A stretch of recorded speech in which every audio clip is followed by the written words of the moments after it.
Kako pa izdelava igre sploh poteka oziroma koliko časa potrebujete, da naredite eno igro?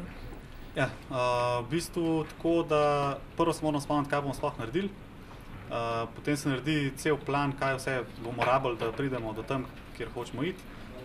Potem pa na koncu, v bistvu 2 leti ali pa več, vsi ljudje, ki jih imamo na firmi, se pravi 40 ljudi v našem primeru, delajo vsak svoje, pač modelirajo, programirajo, animirajo, zvoke delajo nivoje in tako naprej. Pol pa še dobrih par mesecev, da vse se dobro pretestira, da vemo, da dela. In to je to, v bistvu 3 leta, no, recimo gre noter v eno igrico. Kdaj so nastale prve igre?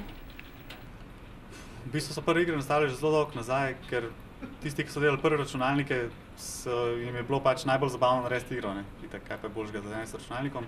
Tako da, samo to so bile pač take igrice, ki je bil en kvadratek na ekranu. Tako da to je recimo 40-50 let nazaj.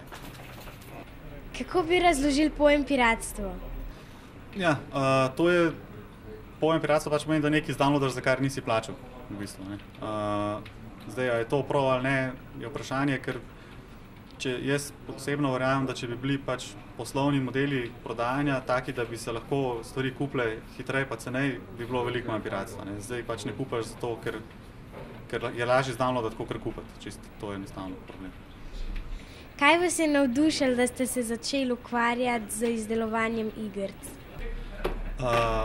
V bistvu šolska leta preživela pri igranju igric, bolj ali manj s prijatelji po internetu in sam, tako da čisto iz tega.